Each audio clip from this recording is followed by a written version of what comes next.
important que j'explique aux enfants dès que je commence à leur parler. C'est que, un, je suis vieux. Je l'explique au début, parce qu'il y a des enfants à qui ça fait beaucoup de peine quand leur copain dit « le monsieur, il est vieux ». Eh bien, ce monsieur, oui, il vieillit à chaque année et chaque jour, une journée de plus. Le monsieur qui a créé le défi sans écran, il aime la télé, il aime son téléphone, il aime sa tablette, il aime son ordinateur, il travaille avec tous les jours. Il est obligé lui-même de s'astreindre à des limites, autrement, il serait toujours là-dessus, même la nuit. Il faut donc, mes chers amis, accepter qu'avec une invasion comme celle de la technologie numérique, ou bien on prépare les jeunes à la contrôler, ou bien c'est la technologie qui va les contrôler. On les voit n'importe où. Un couple dans un restaurant, ils sont assis, ils sont en amour fou, mais ils ne se parlent plus. Ils ont chacun leur téléphone. J'en vois à la porte de l'hôtel, j'en vois dans les trains partout où je vais, les célébrations anniversaires chez des adolescents. Les parents sont obligés de mettre des règles parce qu'au bout d'une demi-heure, il n'y a pas un enfant qui a parlé de ses copines. Ils sont obligés de confisquer les téléphones pour que la conversation commence. Ce défi sans écran, c'est un exercice d'acquisition de connaissances sur le fonctionnement de l'industrie numérique, un fonctionnement qui est fondé sur l'augmentation maximale du nombre de personnes qui reviennent s'asseoir devant l'écran et qui restent scotchés, accrochés à l'écran. Qui m'a expliqué ça le premier? C'est un de vos compatriotes, qui s'appelle Patrick Lelay, ex-PDG de TF1.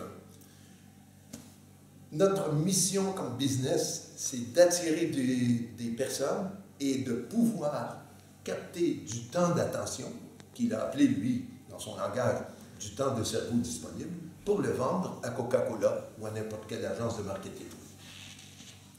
Une fois que les jeunes ont bien compris que la télé, ça sert à capter leur attention, j'en profite pour vous dire, surtout aux gens de la presse, qu'il y a maintenant une nouvelle profession. Aux États-Unis, mais elle est répandue dans tous les pays du monde, c'est la captologie.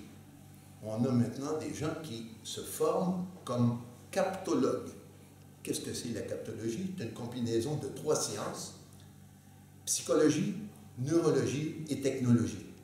Ça permet aux agences de marketing d'engager des experts dans l'art de capter l'attention d'enfants de moins de 5 ans, d'enfants de 5 et 10 ans, 10 et 15 ans et 20 ans montant. Captologue. Et on a une nouvelle maladie qui accompagne les écrans qui s'appelle la nomophobie. On connaissait l'homophobie, on connaissait la claustrophobie, la nomophobie, la crainte maladive, une névrose de perdre son téléphone. En France, sondage français, 80% des Français avouent ne pas pouvoir se passer de leur téléphone plus de 24 heures. 80% des personnes, des Français qui ont un téléphone portable, avouent ne pas pouvoir dépasser 24 heures sans l'avoir sous la main. Et 2, la moitié de ces Français-là ont tellement peur de perdre leur téléphone qu'ils s'en achètent un deuxième. Steve Jobs, qui vendait aux citoyens du monde entier des nouveaux téléphones à chaque année, parce que le dernier de l'année passée était périmé, obsolète, ça en prend un neuf, lui-même admet à la journaliste que ses enfants n'ont jamais touché à la tablette ni au smartphone. Et quand il est venu l'âge, le temps d'envoyer ses enfants à l'école, il s'est assuré auprès du directeur qu'il n'y aurait pas une tablette qui arriverait dans l'école pour apprendre aux enfants les matières scolaires. Steve Jobs, le vendeur de téléphone qui ne veut pas que ses enfants aient accès à la technologie. Il doit y avoir une raison. Ben moi, je ne connais pas de raison parce que je n'ai jamais entendu monsieur l'expliquer, mais je peux vous dire que Matt Groening, M-A-T-T, prénom, G-R-O-E-N-I-N-G, le créateur des Simpsons, interdisait à son fils de 12 ans de regarder les Simpsons. Lui nous l'a expliqué pourquoi. Il ne voyait aucun intérêt à ce que son fils rigole en voyant un papa fâché après son fils qui l'égorge, qui mange des tonnes de chips, qui boive de la bière en quantité et qui rote.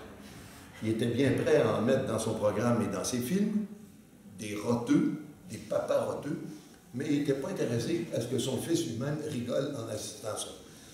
Ça veut donc dire qu'on approche d'un des effets pervers de l'exposition aux nouvelles technologies formidables qu'on utilise tous. C'est que chez les enfants de moins de 20 ans, parce que l'enfance peut se prolonger maintenant jusqu'à 30 et 40 ans, l'effet est la désensibilisation. Le jeune qui passe beaucoup de temps sur l'écran, il se déconnecte de la réalité familiale, scolaire et sociale, avoir des relations avec ses copains. Mais on a partout un problème qui se complique de la disparition des conversations familiales. En 1981, des chercheurs de l'Université Michigan pensent à aller vérifier quel est le temps que les parents passent à avoir des conversations familiales. Quand je l'expliquais à des élèves de collège de France, il y a un petit gars qui se penche à son copain et dit « C'est quoi des conversations familiales? » Le petit gars dit à son copain. 1981, aux États-Unis, par semaine, 1h12. En 1997, les chercheurs de la même université, l'Université du Michigan, viennent vérifier le temps de conversation familiale. On était baissé à 34 minutes par semaine. On se console donc au Québec en disant on est moins pire qu'aux États-Unis. En France, vous vous consolez, je le sais, en buvant du vin, en mangeant du fromage et en vous disant que chez vous aussi, c'est moins pire que là-bas. Mais on a tous un problème commun, peu importe le pays. Le temps de conversation familiale diminue. Qu'est-ce que ça a comme conséquence? C'est que l'appartenance de l'enfant émotionnelle, elle n'est plus à son papa et à sa maman. On ne voit plus d'enfants à l'école qui se disputent pour dire « mon papa est plus fort que le tien ». Il n'y a pas un papa de l'école, il n'y a pas un papa des enfants de l'école qui est plus fort que Spider-Man. Alors on ne discute pour rien. Ce matin, j'ai appris à des élèves « ton papa est plus fort que Spider-Man ». Et au cas où tu ne le saurais pas, ta maman aussi est plus belle que Lady Gaga. Oui. Oui, il y a même des sceptiques. Non, c'est juste que Lady Gaga, c'est peut-être pas l'archétype. Non, mais on l'aime, Lady Gaga, parce qu'elle est créative. Oui, on l'aime, elle est très attachante. Mais j'ai convaincu les élèves, en leur annonçant, que le jour où tu auras une grosse peine d'amour, et tu en auras, à 20, 21, 22, 3 ans, tu auras une grosse peine d'amour, tu t'appelleras Spider-Man. J'ai son numéro, je te le donnerai. Et je t'annonce tout de suite, il ne viendra pas. Il faut que tu te prépares à développer des habiletés sociales, des habiletés de discussion avec tes copains, tes copines, à avoir des désaccords, à avoir de la peine, à être fâché et à contrôler tes impulsions. Ce que les jeux vidéo vont t'empêcher de développer.